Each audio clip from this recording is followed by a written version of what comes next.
मुल्क भारत ने अपना ही 77 ईयर्स का रिकॉर्ड ब्रेक कर दिया है। इंडिया के फॉरेक्स रिजर्व्स 690 बिलियन डॉलर पे पहुंच चुके हैं। और अगर हम बात करें पाकिस्तान की, तो पाकिस्तान 7 बिलियन डॉलर के लिए IMF के तरले मिन्नतें कर रहा होता है कि भाई हमें डॉलर दे दे वरना पाकिस्तान डिफॉल्ट हो जाएगा। क्या वजह है? दोनों मुल्क एक साथ आज़ाद हुए। आज हमारा हमसाया मुल्क भारत कहां से कहां पहुंच गया कि उसका कौमी खजाना 690 बिलियन डॉलर पे पहुंच चुका है और पाकिस्तान 7 बिलियन डॉलर के लिए IMF के तरले मिन्नतें कर रहा है। 140 crore Indians are together to make this country third largest economy in the world.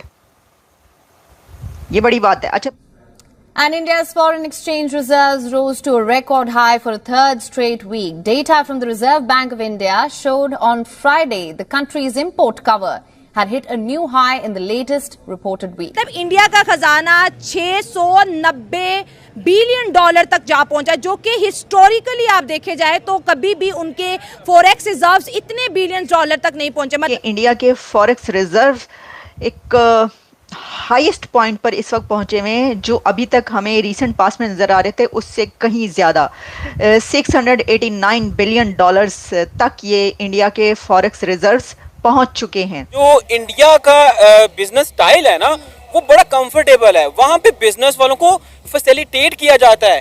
वहाँ पे जो काम करने वाली बड़ी बड़ी इंडिया जो कंपनीज हैं, जैसे किया है, बहुत सारी और इंडस्ट्री है, वहाँ पे उनको तंग नहीं किया जाता, वहाँ पे उनको रिश्वत नहीं ली जाती, वहाँ पे करप्शन नहीं है। इंडिया का कौमी खजाना पागल हो गया, इतने ज्यादा डॉलर। और मैं पाकिस्तान की बात करूं, यहाँ पर हमें चाहिए 7 बिलियन डॉलर। जस्ट अगर हमें IMF 7 बिलियन डॉलर नहीं देता तो मुल्क पाकिस्तान डिफॉल्ट कर जाएगा। और अगर हम इस खजाने का 10% दें, इंडिया के जितने भी पड़ोसी मुल्क है सबके खजाने जमा कर ले तो 10% भी नहीं बन रहा।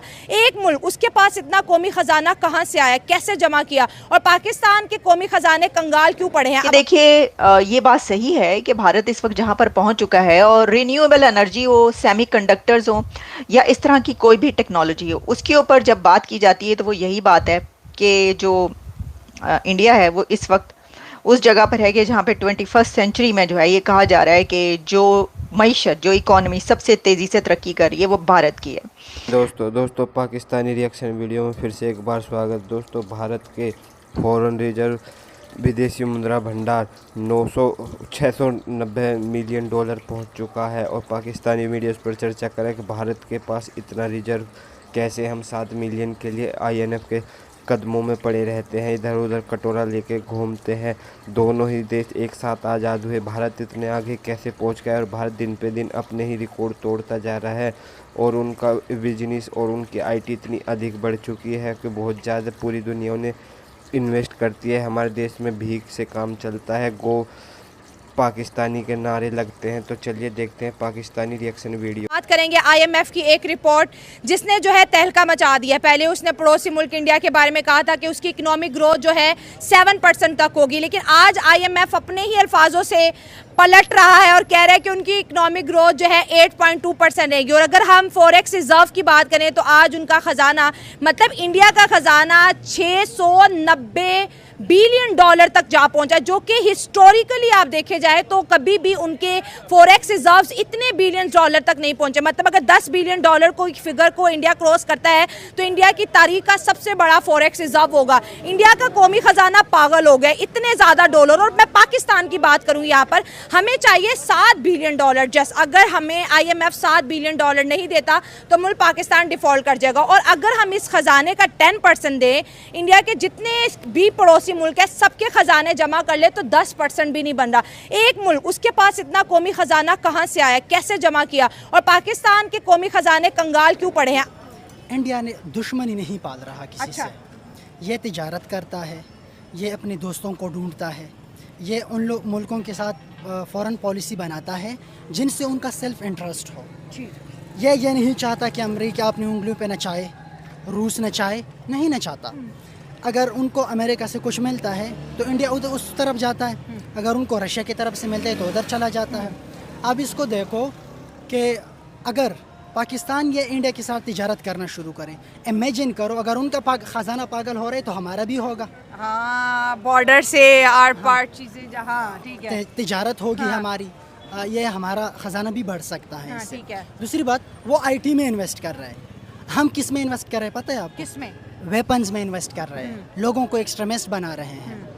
लोग मजहबी एक्सट्रीमिस्ट।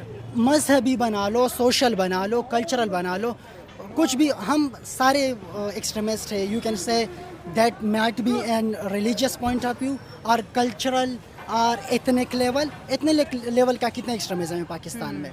किसी भी एथिक्स ही नहीं है। हाँ, सही बात है। हाँ। करेक्ट हो गया। हाँ, तो मेरे ख्याल में इंडिया जो आजकल इन्वेस्ट कर रहा है आईटी के अंदर इन्वेस्ट कर रहा है। आपको पता है, मैं आपको एक और फिगर आपको बता दूं क्या? कि सऊदी अरबिया पेट्रोल से इतना पैसा नहीं कमाता जितना इंडिया आईटी से कमाता है। वाकई इतना वाह। प्रोडक्ट वो आईटी का बाहर बेचते हैं हाँ। और उनसे वो कमाते हैं। पैसा। हम पता नहीं असलहों में इन्वेस्ट करते हैं, झगड़ों में इन्वेस्ट करते जिसका हैं। कोई फ्यूचर भी नहीं है। फ्यूचर नहीं है, आपका कोई फ्यूचर नहीं है। आप माशी खुशहाली का सोच भी नहीं सकते। माशी खुशहाली विल रिमेन अ ड्रीम। आधे से ज्यादा लोग मेंटल हो गए हैं इस पाकिस्तान में, ये रिपोर्ट आई हुई है। डिप्रेशन का शिकार हो चुके हैं। मेंटल क्यों हो गए? हाँ। उनकी ज़रूरियात नहीं पूरे हो रहे। कोई बिजली का बिल नहीं अदा कर सकता, कोई गैस का बिल अदा नहीं कर सकता, कोई अस्पताल नहीं जा सकता वो अपना इलाज करवाए, अपने बच्चों को अच्छे स्कूल में नहीं भेज सकता। पाकिस्तान में 3 करोड़ से ज़्यादा बच्चे स्कूल से बाहर हैं। कितनी अफसोस की बात। बहुत अफसोस की बात है। हम एज आ कौम हम उस लेवल पे आ गए हैं कि हमारे अंदर एहसास नहीं रहा। हम दूसरों का नहीं सोचते। अपने बच्चों को इंग्लैंड में पढ़वाया, अमेरिका में पढ़वाया, यूरोप में पढ़वाया, अपने बच्चों को स्कूल तक नहीं। हम दुश्मन के बच्चों को तो पढ़ाते हैं लेकिन अपने बच्चों को नहीं पढ़ाते। हाँ। 3 करोड़ हमारे बाहर है स्कूलों से बच्चे। अब इनको अगर आप एक स्किल मुहैया करें, स्किल उनको सिखाए, कोई और इस तरह काम उनको दे, तो इमेजिन करो हमारा कौमी खजाना कितना बढ़ सकता है। हमारे हमसाए मुल्क भारत ने अपने ही रिकॉर्ड तोड़ दिए हैं। 690 बिलियन डॉलर, ये कोई छोटी बात नहीं है। ऐसे ही है जी। जब तक ये हमारी आईटी फील्ड अच्छी नहीं करेंगे, हमारे मुल्क में करप्शन ख़त्म नहीं होगी, तब तक ये इसी तरह ही चलता रहेगा।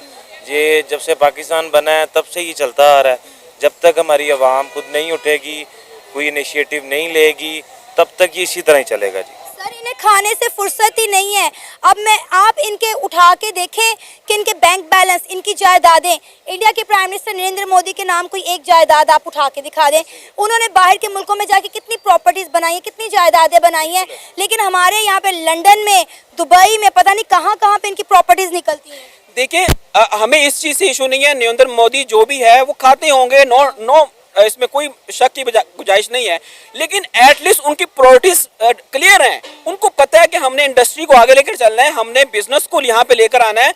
वो जो है प्लेटफॉर्म प्रोवाइड करते हैं। हमारे यहाँ माजरत के साथ इतनी पाबंदियां हैं। हमारे यहाँ बिजनेस को प्रमोट नहीं किया जा रहा, स्टूडेंट्स को प्रमोट नहीं किया जा रहा, फ्रीलांसर को प्रमोट नहीं किया जा रहा, किसी भी चीज़ को प्रमोट नहीं किया जा रहा। यहाँ पे तो बहुत ज़्यादा शिकंजे में फंसा रहे हैं। और सर, जो बिजनेस कर रहे थे, जो बिजनेस चला रहे थे, वो बंद हो गए हैं।